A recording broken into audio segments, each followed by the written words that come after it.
Hello everyone, I hope you're continuing to keep well during what are increasingly challenging times, and I hope you're looking forward to enjoying as normal a Christmas as possible. I thought I would just put this video out there to update you on things from the club. Obviously we had planned to do a live Q&A with myself a few weeks ago. However, following the really sad passing of Ray Prosser, we decided it wouldn't be appropriate to continue with the Q&A. And on that note, it's been a really tough couple of months for Pontypool Rugby Club because we've lost some really key and influential people. We lost Pat Shepherd, one of our most loving volunteers, first of all, and obviously we've since lost the great Ray Prosser, who's possibly, or without question, the most influential figure in the club's storied history. So I'd just like to start this by saying that both Pat and Ray's family remain in our thoughts at this difficult time, and we look forward to honouring their legacy in the best way we can once rugby does eventually return.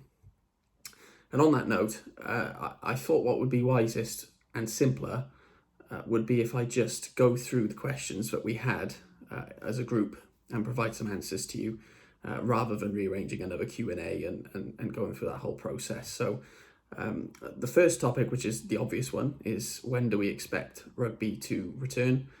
And the answer to that is we still don't know. So we've been in continued communication with Geraint John, in particular from the Welsh Rugby Union, and I'm grateful for what he's been able to share with us, but unfortunately there's nothing of any real note that would give us confidence that rugby is coming back anytime soon.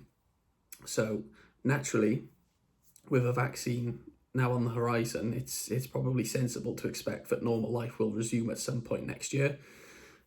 So we need to be aware of what's going on so we can hit the ground running and not get left behind when rugby does return. So as soon as we know anything more on it, obviously we'll share it with you, but as it stands, there's nothing really substantial to share. Obviously we can play touch rugby if we want to, but it'll be no surprise to you that we've elected not to participate in that. We want to play the game of rugby we all love, and I think it's best that we wait for that rather than go down that road, to be honest. So we'd rather keep everybody at home safe, following the guidelines, rather than bringing everybody together with an element of risk that just isn't worth taking. So once we have more on that, I will let you know. The second question we got a fair bit was about season tickets. There's quite a lot of you who are keen to buy a season ticket now to support the club. And whilst I really appreciate that, and I'm very grateful for that, we've decided we're still not going to be selling season tickets until we know what's going on. First and foremost, we don't know when we'll be playing. Secondly, we don't know what the league will be.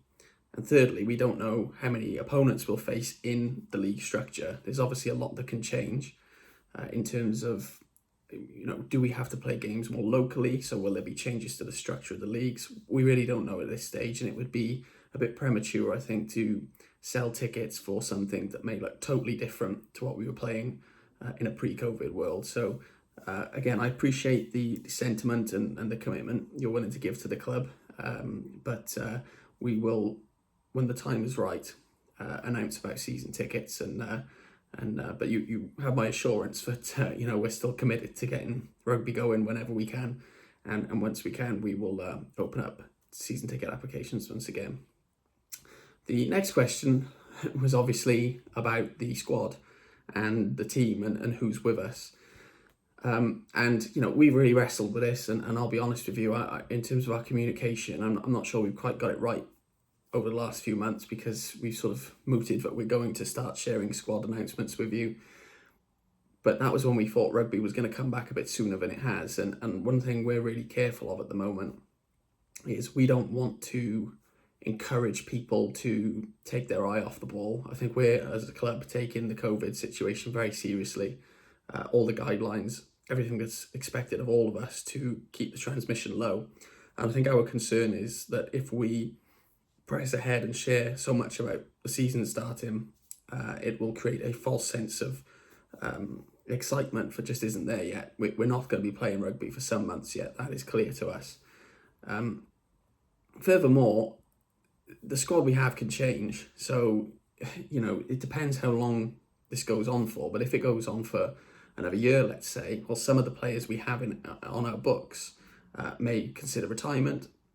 They may not wish to play rugby anymore. And I think that's the challenge we've got at the moment is trying to keep everyone engaged. And that's why it's crucial that we get some good information from the Welsh Rugby Union so we can keep relaying that back to our team to keep everybody motivated for the future. But as I said, right now, it's just not really appropriate, I think, for us to share the squad because of the changeable elements to what we're facing at the moment. Having said that, I will continue to reiterate that we have a full squad. A lot of the squad from last season was retained, and we've signed some really excellent players to further complement our already strong squad. Our management team is really stable as well. There's a lot of continuity there. The medical staff, again, everything's in place there. Our volunteers are all in place, ready to go again. And you have my assurance that everything is in really good condition at the club. And I hope you'll understand why we're just holding back at the moment. So I do apologise for possibly giving the impression we would share some things, but I hope you can just bear with us on the fact this is a really changeable situation. And with how quickly things move, we haven't always got it right. But I hope you appreciate the sentiment of what I'm saying here and trust that we're keeping everything in good condition for when rugby does return. Obviously, as we get closer to a return to play, I will, of course, arrange for press releases and everything to be released, and we'll get going again at the appropriate time. The other question we had a lot, which I think predated our announcement about Pontypool Park, was where we were with the development at Pontypool Park. Obviously, we were planning to do a fair bit more, maybe a little bit sooner, but with COVID and the restrictions and the ability to get contractors on site, etc., we were a little bit hindered by that. But as you've seen now, we have commenced works on a full-scale renovation of the exterior of the main grandstand, which is phase 2 of the works. Obviously, phase 1 was erecting the perimeter fence, and I'm really pleased with what we've seen since that's been installed, because we've had no acts of antisocial behaviour, no acts of vandalism. The stand and the surrounding area is in the same condition as it was when we left it in March. So that's really encouraging for the future. And I think it's been nice to receive so many compliments from people about how unobtrusive the fence is. You would hardly notice it unless you're really looking at it. And also the feature gate that was installed by the ticket office entrance has been really popular. And I'm really pleased with the feedback we've had on that. But as I say, phase 2 has commenced now, and we are expecting those works to continue until the end of February, maybe middle of March, factoring in some unforeseen circumstances that you always get on a development. And after that then, we're not sure. We may move forward to the third phase of renovating the interior of the building, but it's all time dependent. I think we're just going to have to wait and see on what happens with a return to play before we commit to that. But I'm really confident that by the time you come back to the park, when rugby does resume, you're going to be really impressed with the changes we've made. So the building's going to be reclad, new roof, perspex side screens either end of the stand to shield supporters from all the rain we get in sunny Pontypool, new seating, a new frontage, new signage, team dugouts. So there'll be a nice separation between the supporter area and the team to remove congestion. And it's going to be a really nice facility, and I think it's one that we can all be proud of once the works are complete. But most importantly with that, we've obviously opted to rename the stand the Ray Prosser stand in Ray Prosser's honour. And we're really looking forward to welcoming Ray's family to Pontypool Park when we do get rugby back again to honour his legacy and really celebrate the naming of the stand after him. So there's a fair bit going on, even though we're quite quiet at the moment. And I think this has answered the questions that were put to us. But obviously, if there's anything else I can answer, obviously leave a comment on our social media channels or send us a message, and I'll do my best to answer any questions you may have. I suppose my closing point really is just that, we're not out of the woods with COVID, and there's obviously a lot of different opinions on how best we tackle this, but I think from us as a club, We only have a simple message of just be sensible, try and do the right thing, look out for each other and yourselves. Let's try and be a bit kind to each other, because at the end of the day, we want rugby to come back, and we want everybody who supported us before COVID to be there after COVID. We want you all safe and well.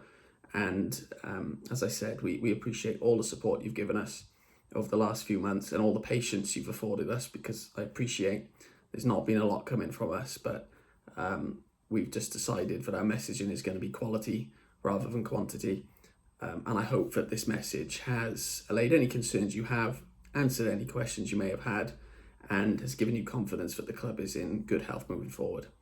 So with that, I wish you all a safe and Merry Christmas, and I hope you all take care, and we will see you very soon.